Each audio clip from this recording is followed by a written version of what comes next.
ਚਾਚੀ ਮੈਂ ਸੁਣਿਆ ਕੱਲ ਮਹੱਲੇ 'ਚ ਲੜਾਈ ਬੜੀ ਹੋਈ ਤੁਹਾਡੇ, ਉਹ ਕੀ ਹੋਇਆ ਸੀ? बहुत मंदी लड़ाई। ਕੀ ਹੋਇਆ? सुबह सुबह मैं उठी, ले लोग कोई नमाज पढ़, कोई मूँह छू धो, कोई गलबात अल्लाह दा नाम लै, कोई कुछ कर, इन्नियां आवाज़ां ते ले मैं भजी गई, तू मनना नहीं। ਤੂੰ ਕੱਲੀ ਗਈ ਕਿ ਕੋਈ ਹੋਰ ਵੀ ਗਿਆ? नहीं ले आवाज़ मेरे तक गई। ਅੱਛਾ ते ਤੁਹਾਡੇ मैं ਗੁਆਂਢ? आहो साढ़े नैबरों ने, तू भी ਉਹ ਕੀ ਹੁੰਦਾ? आए हाय ਅੱਛਾ हमसाए। ਗੁਆਂਢੀ आहो ਠੀਕ ओए, ਹੈ। मैं गई उन्होंने दे घर, ਤਾਂ ਕੋਈ ਤਮੀਜ਼ ਨਹੀਂ, ਨੂੰ ਸੱਸ ਦੇ ਨਾਲ, ਸੋਹਰਾ ਨੂੰਹਾਂ ਦੇ ਨਾਲ, ਨਾ ਕੋਈ ਬੱਚੇ ਨੂੰ ਨਾ ਕੋਈ ਵੱਡੇ ਨੂੰ, ਕਿਸੇ ਨੂੰ ਤਮੀਜ਼ ਨਾ, ਤਮੀਜ਼ ਨਾਂ ਦੀ ਤਾਂ ਕੋਈ ਚੀਜ਼ ਨਹੀਂ ਸੀ। ਲੜ ਕੋਲ ਤਮਾਸ਼ਾ ਇੰਜ ਪਿਆ ਕਿ ਕੁਛ ਉਹਨਾਂ ਦੇ ਘਰ 'ਚ ਕੁਛ ਸਮਝ ਨਹੀਂ। ਜਦ ਮੈਂ ਜਾ ਕੇ ਬੋਲੀ ਤਾਂ ਮੇਰੇ ਗੱਲ ਪੈ ਗਈ ਟੌਂ ਕਰਕੇ, ਤੂੰ ਕੌਣ ਸਾਡੇ ਵਿੱਚ ਬੋਲ। ਲੈ ਬੰਦਾ ਜਾਂਦਾ ਨਹੀਂ, ਜਾਂਦਾ ਲੜਾਈ 'ਚ ਛਡਾਉਣ ਲਈ, ਆਵਾਜ਼ ਚੰਗਾ ਆਏ ਤੇ ਕੰਮ ਹੈ। ਬੰਦਾ ਜਾਂਦਾ ਹੀ ਹੈ ਨਾ। ਹੁਣ ਮੈਨੂੰ ਕੰਨੀ ਆਵਾਜ਼ ਪੈਣ ਡਈ ਹੈ ਹਾਂਜੀ। ਤੇ ਮੈਂ ਅੰਦਰ ਵੜ ਕੇ ਪਈ ਰਹਾਂ ਇਹ ਮਿਸਰੀਆਂ ਤਾਂ ਹੋਰ ਮਾੜੀ ਗੱਲ ਹੈ ਨਾ, ਇਹ ਤਾਂ ਮਾੜੀ ਗੱਲ ਹੈ। ਨਾ, ਮੈਨੂੰ ਬੜਾ ਮੰਦਾ ਲੱਗਦਾ ਇਹੋ ਜਿਹਾ ਬੰਦਾ। ਮੈਂ ਉੱਠੀ, ਚਲੋ ਉਹਨਾਂ ਦੇ ਘਰ ਗਈ ਆ। ਅੱਛਾ ਲੜਾਈ 'ਚ ਇੰਨੀਆਂ ਮਗਰ ਕੋਲ ਤਮਾਸ਼ਾ ਜਾਰੀ ਆ। ਕਿਸੇ ਬੱਚੇ ਦੀ ਕੱਚੀ ਲੱਥੀ ਆ, ਕਿਸੇ ਕਮੀਜ਼ ਪਾਈ ਆ ਨਹੀਂ ਪਾਈ, ਕਿਸੇ ਨੇ ਗੰਦਾ ਹੀ ਫੀਡਰ ਰਾਤ ਦਾ ਹੀ ਹੋਰੇ ਇੰਜ ਪਿਆ, ਹਾਏ ਹਾਏ। ਮੂੰਹ ਦੇ ਵਿੱਚ ਤੁੰਨਿਆ। ਉਹ ਕੀ ਕਰਨ ਡਿਆ, ਕਿਵੇਂ ਕਿੱਦਾਂ ਟੁਰਦਾ ਪਿਆ, ਕੱਖ ਨਹੀਂ। ਆਪਸ 'ਚ ਲੜ ਕੇ ਮਰੀ ਜਾਂਦੇ ਨੇ ਤੇ ਦੱਸਦੇ ਵੀ ਨਹੀਂ ਗੱਲ ਕੀ ਹੋਈ। ਪਹਿਲਾਂ ਪਤਾ ਤੇ ਕਰੋ ਗੱਲ ਕਿੱਥੋਂ ਸ਼ੁਰੂ ਹੋਈ। ਮੈਂ ਪੁੱਛਣ ਡਿਆ ਕਿ ਹੋਇਆ ਕੀ? ਪਤਾ ਲੱਗੇ ਤਾਂ ਉੱਥੇ ਗਈ, ਇੱਧਰੋਂ ਆਵਾਜ਼ ਉੱਧਰੋਂ ਆਵਾਜ਼, ਕੋਈ ਵਾਲਾਂ ਤੋਂ ਫੜਦਾ ਪਿਆ, ਕੋਈ ਕੁਝ ਪਿਆ ਕਰਦਾ। ਉਹ ਤਾਂ ਗਾਲਾਂ ਪਾਈਆਂ ਕੱਢਦੇ ਉਹਨਾਂ ਨੂੰ। ਹਾਏ ਹਾਏ, ਆਂਦੀਆਂ ਕਿ ਉਹਨਾਂ ਦੇ ਕੀ ਕਹਿੰਦੇ ਨੇ PhD। ਅੱਛਾ ਜੀ। ਹਾਂ ਉਹ ਕੀਤੀ ਹੋਈ ਆ। ਠੀਕ ਆ, ਜਦੋਂ ਉਹਨਾਂ ਦੇ ਨੂੰ ਪਈ ਨਾ ਮੇਰੀ ਗੱਲ, ਤੁਸੀਂ ਕਿੱਧਰ, ਕਿਉਂ, ਕਿਵੇਂ, ਮੈਂ ਵੀ ਛੱਡ ਦਿੱਤਾ।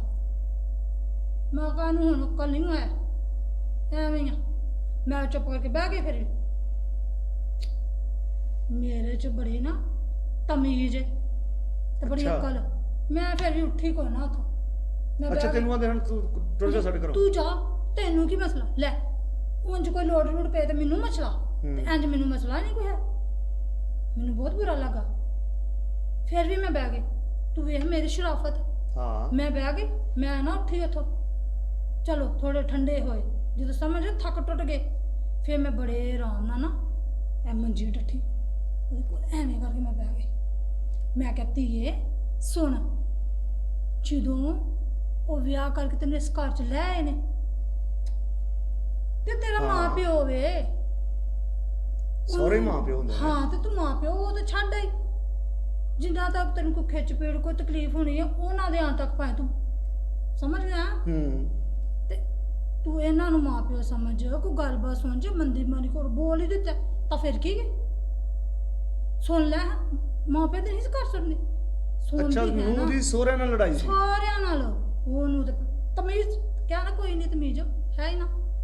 ਚਲੋ ਬਿਠਾਇਆ, ਮੈਂ ਫਿਰ ਬੜੇ ਪਿਆਰ ਨਾਲ, ਬੜੇ ਤਰੀਕੇ ਨਾਲ, ਸਮਝਦਾਰ ਤੇ ਮੈਂ ਬਹੁਤ ਆ, ਮੈਂ ਬੜੇ ਤਰੀਕੇ ਨਾਲ ਸਮਝਾਇਆ। ਕੋਈ ਇੰਜ ਹੱਥ ਪੱਲਾ ਫੇਰਿਆ, ਪਿਆਰ ਸ਼ਿਆਰ ਕੀਤਾ, ਚੁੱਪ ਕਰਾਇਆ। ਅੱਛਾ ਚੱਲ ਚਾਚੀ ਛੱਡ ਗੱਲਾਂ ਨੂੰ, ਤੂੰ ਮੈਨੂੰ ਦੱਸ ਕੇ ਲੜਾਈ ਮੁਕਾ ਕੇ ਆਈ ਹੈ ਕਿ ਨਹੀਂ? ਏਦਾਂ ਕਿੰਜ ਹੋ ਸਕਦਾ ਕਿ ਚਾਚੀ ਕਿਤੇ ਗਈ ਹੋਏ ਤੇ ਕੰਮ ਨਾ ਹੋਏ? ਮੈਂ ਕਿਹਾ ਨਹੀਂ, ਮੈਂ ਉਹ ਕੁੜੀ ਦੀ ਬੜੇ ਤਰੀਕੇ ਦੇ ਨਾਲ ਨਾ, ਬੜੇ ਮਸਤ ਤਰੀਕੇ ਨਾਲ ਉਹਨੂੰ ਸਮਝਾਇਆ। ਚਲੋ ਸਮਝੀ, ਗੱਲਾਂ ਮੰਨੀ ਤੇ ਜਾ ਕੇ ਉਹਨੇ ਆਪਣੇ ਨਾ ਸੱਸ ਸ਼ੌਰੀ ਵੀ ਕਿਹਾ, ਮਾਫੀ ਮੰਗ ਲਈ ਉਹਨੇ? ਉਹ ਮੰਗ ਲਈ। ਚਾਚੀ ਇਹ ਤੇ ਤੂੰ ਕਮਾਲ ਕਰ ਦਿੱਤਾ। ਹਾਂ ਤੇ ਬੜੇ ਕਿਹਾ ਨਹੀਂ ਕਿ ਮੈਂ ਬੜੀ ਅੱਛੀ ਆ। ਮੈਂ ਜਾ ਕੇ ਸਮਝੂ ਕੇ ਆਈ ਤਾਂ ਫਿਰ ਜਦੋਂ ਲੜਾਈ ਮੁੱਕੀ, ਉਹਨੇ ਆਪਣੇ ਸੱਸ ਸਹੁਰੇ ਨੂੰ ਜਾ ਕੇ ਸ਼ੌਰੀ ਕਹਿ ਲਿਆ। ਤੇ ਫਿਰ ਮੈਂ ਉਹਨੂੰ ਕਿਹਾ ਚੱਲ ਬਸ ਕਰ, ਹੁਣ ਉੱਠ ਕੇ ਨਾਸ਼ਤਾ ਬਣਾ ਤਾ, ਬੱਚਿਆਂ ਨੂੰ ਸੰਭੇਟ। ਚਲੋ ਚੰਗੀ ਕੁੜੀ। ਚਲ ਪਹਿਲਾਂ ਤਾਂ ਟੋਂ ਕੀਤਾ ਸੁਣਾ, ਲੇਕਿਨ ਬਾਅਦ 'ਚ ਮੰਨ ਗਏ। ਸਭ ਕੁਝ ਹੋਇਆ। ਤੇ ਜਿਹੜੀ ਤੇਰੇ ਨਾਲ ਬਦਤਮੀਜ਼ੀ ਕੀਤੀ ਫਿਰ ਤੈਨੂੰ ਵੀ ਸੌਰੀ ਆਖਿਆ? ਓਏ ਹਾਏ ਛੱਡੋ ਇਹਨਾਂ ਗੱਲਾਂ ਨੂੰ ਨਹੀਂ ਵੇਖੀਦਾ। ਮੈਨੂੰ ਸੌਰੀ ਸੌਰੀ ਨਾ ਕਹਿੰਦੀ, ਲੈ ਉਹਨੇ ਮੇਰੀ ਇੱਜ਼ਤ ਨਹੀਂ ਕੀਤੀ ਗੱਲ ਮੰਨ ਕੇ। ਗੱਲ ਮੰਨ ਲਈ ਤੇਰੀ। ਉਹ ਗੱਲਾਂ ਨੂੰ ਪਿੱਛੇ ਫੜ ਕੇ ਬੈਠੀ ਰਹਿੰਦੀ ਤੇ ਫਿਰ ਮੇਰੇ ਤੇ ਤਾਂ ਗੁੱਸਾ ਆ ਜਾਣਾ ਤਾਂ ਮੰਮੀ ਉੱਠ ਕੇ ਆਈ ਜਾਣਾ ਸੀ। ਚਾਚੀ ਇਹਨਾਂ ਗੱਲਾਂ ਨੂੰ ਨਹੀਂ ਆਂਦੀ, ਐ ਕੋਈ ਮਾਇਨੇ ਮੁਨੀ ਨਹੀਂ ਰੱਖਦੀਆਂ ਮੇਰੇ ਸਾਹਮਣੇ। ਬਸ ਬੜੇ ਤਰੀਕੇ ਨਾਲ ਗੱਲ ਸਮਝੀ, ਮੰਨੀ ਤੇ ਉਹਨੇ ਜਾ ਕੇ ਜਦੋਂ ਘਰ ਜੁ ਲਿਆ ਤੇ ਬਸ ਠੀਕ ਗੱਲ ਮੁੱਕੀ। ਤਾਂ ਮਾਂ ਉੱਠ ਕੇ ਆਪਣੇ ਘਰ ਆਈ ਤੇ ਮੰਮੀ ਆ ਕੇ ਰੋਟੀ ਪਾਣੀ ਫਿਰ ਬਾਅਦ ਚ ਮੈਂ ਕੀਤਾ ਤੇ ਫਿਰ ਉਹਨਾਂ ਦੇ ਘਰ ਸਕੂਨ ਸ਼ਾਂਤੀ ਹੋ ਗਈ। ਤਾਂ ਮੈਂ ਆ ਗਈ, ਲੜਾਈ ਮੁੱਕੀ।